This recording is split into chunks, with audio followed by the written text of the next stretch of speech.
This episode of EMS One-Stop is brought to you by Lexipol, the experts in policy, training, wellness support and grants assistance for first responders and government leaders. To learn more, visit lexipol.com. That's Lexipol.com. Hello and welcome back to another edition of EMS One-Stop, and we're going to continue with a kind of a recurring theme that's been going on here in the sort of EMS One-Stop world, and that is the use management of data and all the things that go with it, because clearly what we've come to see in the last year or so is that numbers are important, whether it's reimbursement, whether it's performance, whether it's changing behaviors, whether it's influencing outcomes. And I have to say that I've been doing this sort of broadcasting gig for about a decade now, and we're now getting to the point where we now all quite rightly realize that being able to measure stuff is really the start point of change. And so that's why I keep coming back to it. And of course, talking about keep coming back, I'd like to welcome back my mate, Mike Taigman. How are you, mate? I'm doing fabulous. It's wonderful to be back with you, my friend. Good. So we had actually Matt Tavadsky on a few shows ago talking about the joint position statement on EMS performance measures beyond response times. But I want to start off with that because, of course, where I want to go to is another Taigman masterclass, right? And because we were just at Pinnacle, and one of the I do, along with Maria Bierman Folk, the very last session of Pinnacle, which is the best of Pinnacle takeaways from Pinnacle. And actually, I said to folk, the best session of the conference for me was that moment where you had one flip chart, one circle of chairs, a group of like-minded individuals, and one Taigman into the mixer with no particular topic in mind, and will put the world to rights. So thank you for doing that, Mike. They're always superb. And so hopefully today I'm going to be the guy sitting in the circle. You've got the virtual flip chart, and so we can put the world to rights. Is that okay? That sounds wonderful. Superb. So first of all, the position statement can be downloaded, and we'll put the links in the show notes. It's out there widely available if you know where to go and get it, and the show notes will have that. But of course, like most peer-reviewed or most academic scholarly articles, of course, there is a list of authors on there.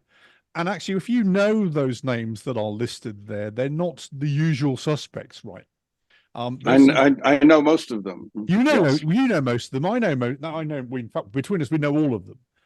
But the point being is they represent something really special. Absolutely. This really cut through a very broad swath of our industry and brought some people to the table that don't usually step up for things like this. So it must have been a topic that inspired people to maybe step out of their comfort zone a little bit and make a stand for something that matters. And of course, what we mean by this is the names that are listed on the top of this paper are in fact the chairs or the presidents of most of our national associations. And what that means in turn is if they're putting their name to it, they're committing their organization to it, they're committing the effort, the goodwill, and the support of their organizations. And so when you get a chance to have a look at that paper, look at the names on top. And actually, as you drill down through, of course, they're all listed. Everything from NEMT, American Ambulance Association, and many, many more are part and parcel of this. And so that's where I want to start now. But talk us through the construction, and then, of course, the outcomes, and then where we want to go next with it. I am happy to do that. I want to make it clear that my name is not at the top of this paper, so I was not actually involved in the construction of the paper, but have been very involved in the construction of the concept. And I think that a wee bit of history is helpful. Yep. Here, in that what basically the concept of measuring the performance of your EMS system was something that Jack Stout created back in the very early 1980s. And when he was designing EMS systems, the public utility model and whatnot across the country, he looked to the scientific literature for meaningful performance metrics that communities could hold their EMS systems accountable to for their performance, to be able to basically define what does good performance look like. And back then there wasn't a lot of good science behind it, and there was a paper by Dr. Mickey Eisenberg and his colleagues in Washington and Seattle that looked at cardiac arrest resuscitation. And if you talk to Dr. Eisenberg, which I've had the pleasure of doing several times, he'll say, if he said, my belief is that an EMS system that is optimized to be able to take care of cardiac arrest and resuscitate the highest percentage of cardiac arrest patients, that it will be optimized to be able to take pretty good care of the other patients in the system. He said, if you don't subscribe to that belief, then this doesn't necessarily make sense. I happen to agree with him generally. But his paper is 1979 paper that showed that more patients were resuscitated from cardiac arrest if BLS arrived on the scene in 4 minutes or less, and ALS arrived on the scene in 8 minutes or less.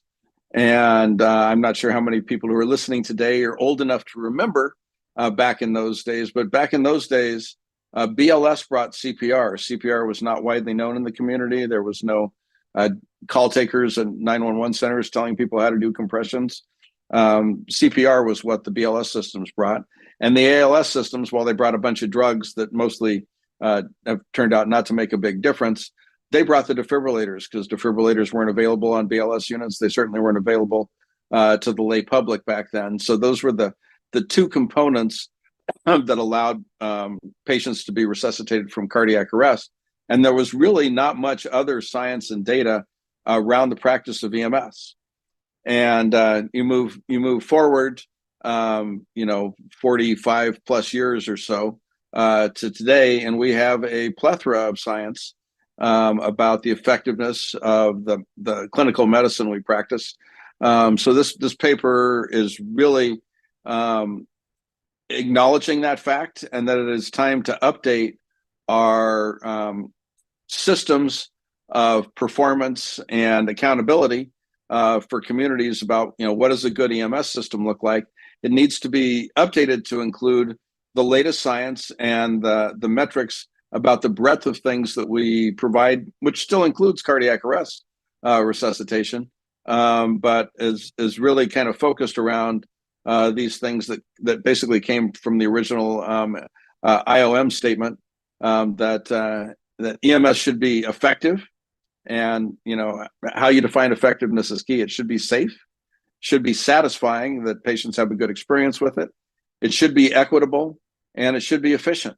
And these are lofty goals that, quite honestly, if you look at many EMS systems across the country, we're falling short in several of these categories. So I'm glad you started with that, sort of taking us back to the annals of the sort of the origins of what became the sort of 8-minute standard, the work that was done in the Northwest by all those good folk actually also became what in the UK was known as the ORCON standard, the operational control standard, the 859 target, for which everything sort of sat on. You were a success or a failure depending on how fast you got to the patient, based on the fact of that seminal work at the time. And even the UK has now come back, and I think they're now ahead of us because, of course, they spent a lot of time going into not only response time but also clinical outcome measures. And I think they're doing a great job. And I spent a couple of times chatting on this show to Professor Jason Killens from the Welsh Ambulance Service about the demise of the response time. Of course, yes, there's a place for it, but actually the clinical outcome becomes the absolute key driver of your organization and that output. And so I'm glad you started there, because it kind of gives us the backstory. And of course, you mentioned Jack, and Todd Stout always tells me a story that, some considerable years later, somebody came up to Jack Stout and went, "You did all this stuff, 8 minutes 59 response time standards, et cetera, et cetera, et cetera. Why hasn't it changed?" And Jack looked at this guy and says, "Well, yeah, that was umpteen years ago. Why haven't you done anything about it? Why are you relying on my work now, all these years later?" And of course, the point being is we are now realizing that we can move on. We have research, we have a science base in order to take us forward. And kind of that brings us up to where we are in the virtual Taigman whiteboard. So highlight the sort of the key measures within the paper as we have it here. So the key measures in this paper are about effectiveness, which which does talk about outcomes. Now it's hard when it comes to accountability for systems to hold people accountable for outcome measures, because outcome measures are determined by a whole lot of things that includes the patient's physiology, the time from when they had their issue until when they called, hospital actions, and those kinds of things. So we tend to focus on process measures, and process measures are those things that if we do them well, science has shown that we're more likely to produce the outcome we desire. So time to first compression, time to first defibrillation, the time from 911 call and first access of the EMS system until that little wire gets poked through your clot in the cath if you're having a STEMI, or the time from last known well until TPA is administered or the groin or wrist is punctured to go in and suck out the the throat or the thrombosis, or patch up the bleed in somebody's brain when they've had a stroke. The time until whole blood is administered for hemorrhagic shock trauma patients. Those are things that are process measures that, if done well, lead to improved outcomes for patients, and we've got good science to back that kind of stuff up. Actually, some of the things you mentioned there, you mentioned whole blood. Of course, that there is a joint position paper being developed on whole blood. That's certainly being discussed. We are having CMS discussing the funding of whole blood as a reimbursement measure, and so a lot of these items are now moving up the sort of importance level. Also, the other thing that talking about, the principles of this paper, I think, are being embodied certainly in one RFP in California, in Alameda County, and kudos to them, having a lot of clinical outcome measures and pretty much, almost following the principles of this particular paper, is encouraging, and we'll see if that happens, because in a lot of places, and let's be blunt and honest, that we're still having what I laughingly call the Ricky Bobby score, right? If the first there, speed driving is the winner, and otherwise you get fined considerably, or for not doing that. So I think we're onto something here, and obviously this paper is going to help us along. But fortunately, there are more than one RFPs that have been released over the last few years, besides Alameda's, that have clinical performance metrics front and center. So fortunately, I haven't seen any new RFPs recently that have just response time as their performance metric, which is progress. Which is good. And I mentioned Alameda, Mike, because of course we are both former COOs of Alameda, so we get to mention that, as we've been there and lived it. Absolutely. Yeah. So sort of moving on then, obviously what we want to do is, this paper is done, it's published, it's available. Who do we need to influence to make this change? Who do we need to get to sign off to get things to happen?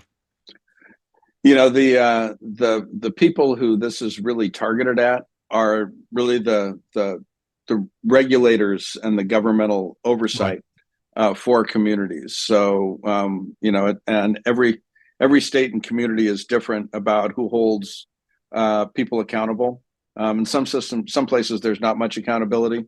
Some places there's very strict accountability, and this is accountability for what good looks like.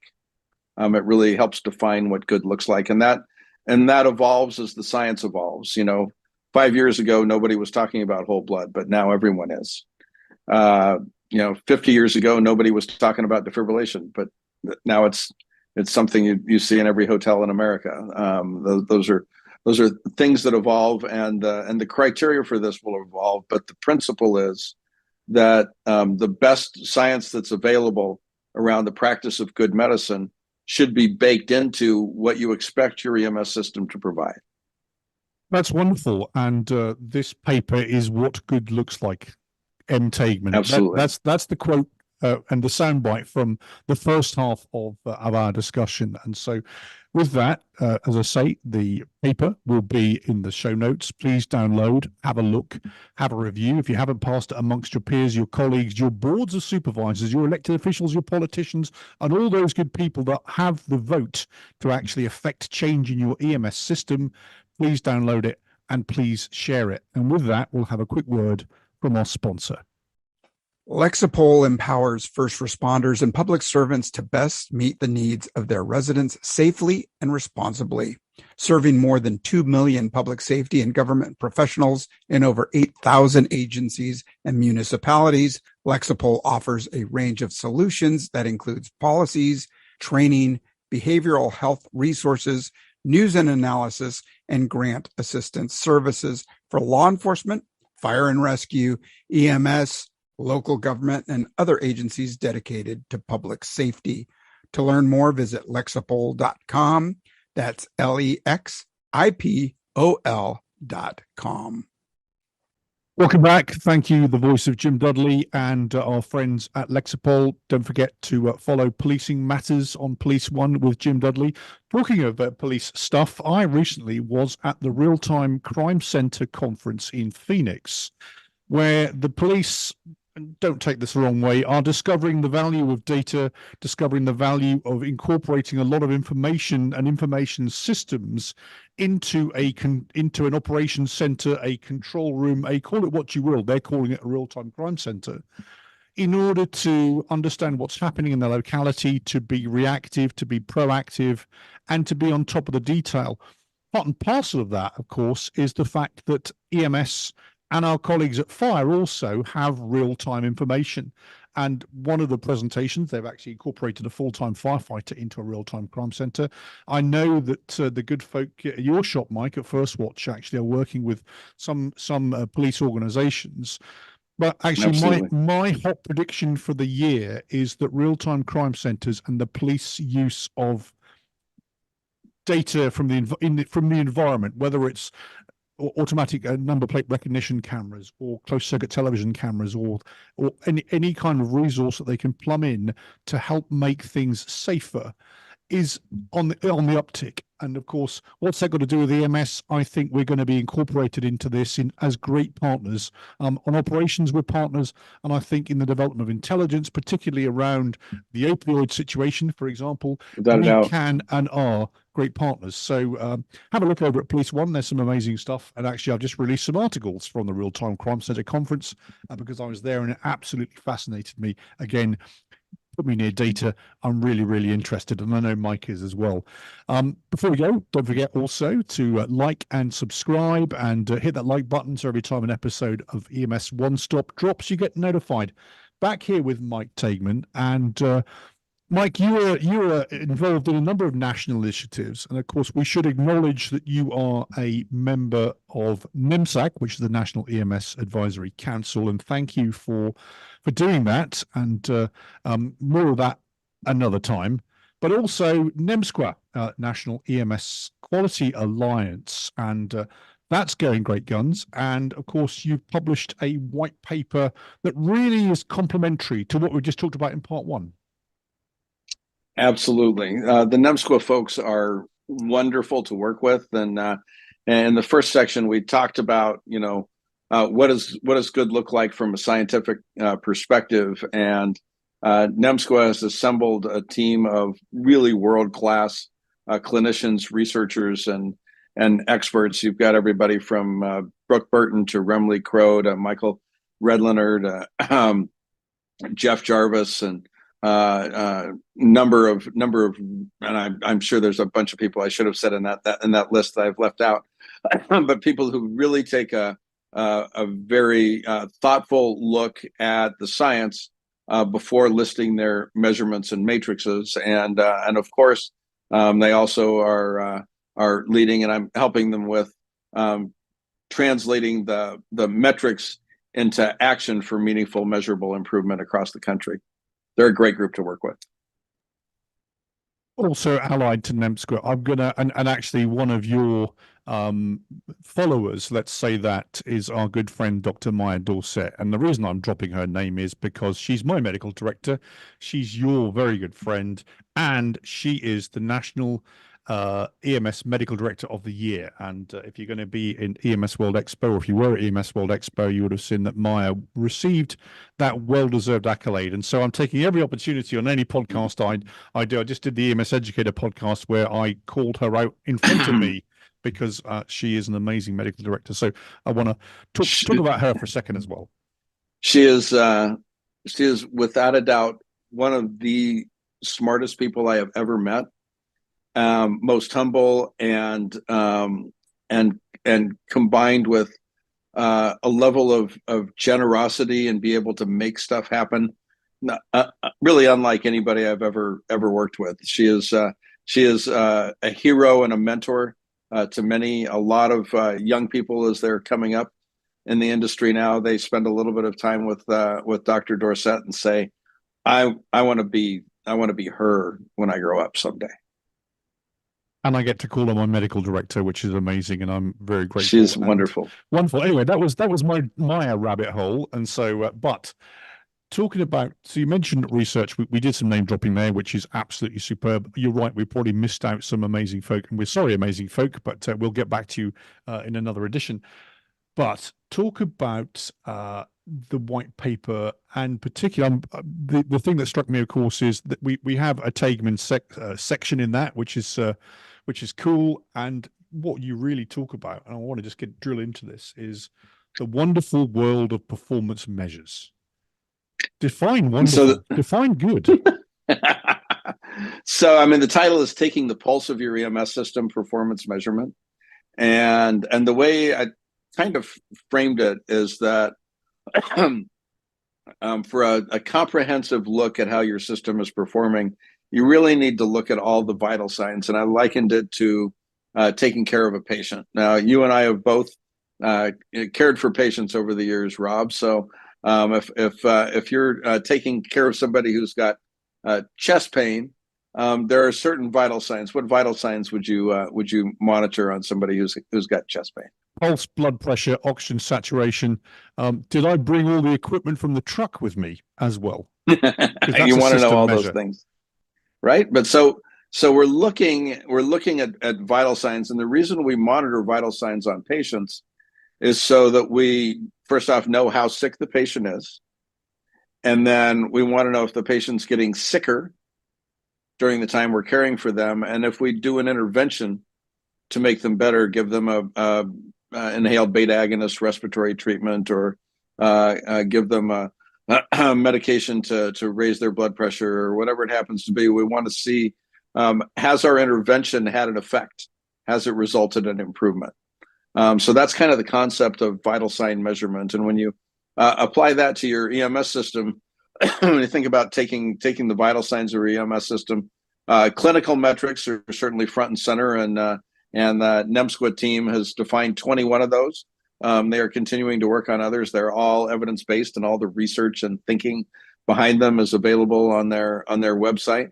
You want to know what the health of your people is. EMS is a very people-intensive sport, and that the folks who are answering calls, who are dispatching ambulances, who are repairing rigs and making sure they're ready to go, that are ordering and stocking supplies and taking actual frontline care of patients, that all those people need to be well cared for, and since it's a vital aspect of your system, you need to have a little bit of metrics to know how they're doing.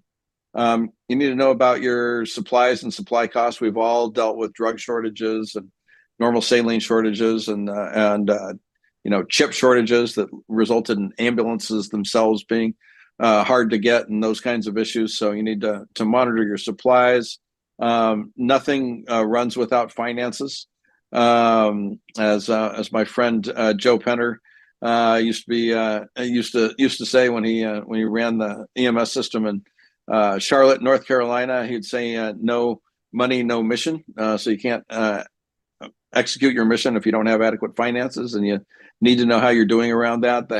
The health of your fleet, if you're responding to take care of folks, you should probably be monitoring your safety, whether it's safety from medications that you're administering, right dose, right place, right time, those kinds of things. Driving safety, and certainly we've got our red light and siren reduction project we can refer back to. Any contracts or performance accountability for your community. And certainly, as appropriately made it to our collective radar screen, is equity. Do we provide equitable care for people, whether they're different ethnicity, different race, different sexual orientation, whatever it happens to be from us. And the reality is, when you look at data from most EMS systems, there's really two kinds of EMS systems. There are either those that provide disparate data or disparate care to people based on those social determinants of health, or those that haven't looked at their data yet. I've yet to look at an EMS system or a healthcare system, a hospital system for that matter, that doesn't have inequities in what they do. I'm going to come on to looking at your data in a second, but also one of the things you mentioned there about wellness and looking after people. If you look at the EMS One back catalogue out there, we've just done a pretty cool webinar with Carly Strong, with Thomas Wobby, and with Maria Bierman Foat, where we looked into this year's 2024 What Paramedics Want survey. And I commend that webinar to you, because they come up and actually we structured the webinar so it wasn't just an hour of describing the problems. It was actually an hour of suggesting the solutions, particularly when looking after people. And so you get a chance to go back into the EMS One catalog, What Paramedics Want 2024 webinar. I think there's some great sort of assists in there to complement what Mike's just been saying. So packaging your data, you talked about getting people to pay attention to it, to look at it. And, you know, data visualization, getting people to actually sit up and take notes. I mean, what it's a specialist area of you and also folk like Dave Williams and et al. How do we do this? So there's a very simple way. If it's performance related data, you want to measure your data in its naturally occurring time order. And so you start by you have a line chart where you have your time running across the bottom, which is the x-axis, and you have whatever it is you're measuring on the y-axis going up, and then you just plot the dots. And when you get up to 12 dots, you can calculate a median and put it through there, and then you've got a run chart. And then when you get up to 20 dots, you can add upper and lower control limits and make it a Shewhart chart or a Shewhart statistical process control chart. Which really allows you to assess a number of different things. It allows you to assess whether your system is stable or unstable. Other synonyms for that are in control or out of control. And the statistical terms are whether you have common cause or special cause variation. All processes have variation in them. Rob, the blood pressure you had when you went to sleep last night is not the same as the blood pressure you have sitting on this podcast right now, and it won't be the same as the blood pressure you have when you get up to make dinner at your home this evening. It has slight variations, and all processes, response time, resuscitation rates, the percentage of your stroke patients that have a last seen normal time documented on them, whatever it happens to be, have variation in them. So you want to plot the dots so that you can see what your baseline performance is. And then if your system is stable, you basically ask the question, is our performance good enough? Because you can be really stable at awful performance. And then if the performance is not good enough, then you basically charter a performance improvement project to try to make things better. And that's the bread and butter of what I've spent the last 35 years in this industry doing, is helping people see where their performance is, and if it's not where they want it to be, take action to make meaningful, measurable, and sustainable improvement. So two things. Thing one, of course, is at what point does a set of dots become a trend? Because people that are watching the stock market, for example, panic after half a day because it's going the wrong direction, but that may not necessarily be the direction it ends up going in, right? So how do we define things like it's trending up as opposed to it's going down today? But it doesn't necessarily mean it's going down today, right? Or going down this week. So, and when I teach my classes, I tell my students, I'll go through things and I'll say, the next slide is the most important statistical concept I'm going to teach you today. If you don't remember anything else, remember this one bit of information. And then I will show them a slide with two different numbers on it. And I'll say, given two different numbers, one will be bigger. It doesn't mean anything. It doesn't mean anything. And everybody laughs and rolls their eyes. But right now, if you pulled up the Wall Street Journal's website and look at their stock performance page, you will see that it is color coded with different numbers on there. Some of them are red and some of them are green. And the red ones means today's number is smaller than yesterday's number. And it's red is bad. And green means today's number is bigger than yesterday's number, which is good in their mind. And if you manage your stock portfolio by daily color changes, it's a quick trip to the poorhouse, because that's not how stocks perform over time. So the statistical definition of a trend, using these kinds of displays on a run chart, if you get 5 continuously ascending points or 5 continuously descending points, that's a trend, and that is a signal of non-random variation. On a control chart, which is a little more sensitive, you need 6 continuously ascending points or 6 continuously descending points to call it a trend. And in that case, it would be special cause deviation, which means something has changed in the system to produce that kind of performance. Excellent. And that was the exact answer, Mike, that I wanted you to give, because, of course, if you're a board of supervisors or anyone that's looking at data, and today's, as you say, today's number, tomorrow's number, or yesterday's number, today's number, it's not the beginning of the end. You need to sit back a bit, step back, take a wider view, the helicopter view almost, and look at where it's gone and where it's going. And so I think that's one of these things, certainly I've seen from my sort of political dealings, where people go, oh yes, but it was terrible yesterday.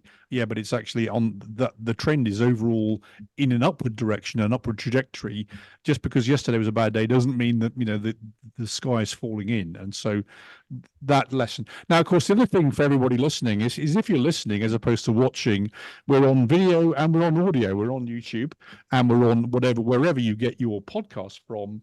The advantage of following us on the YouTube channel at EMS One is we put charts and graphs, and this is a very charty and a very graphy day.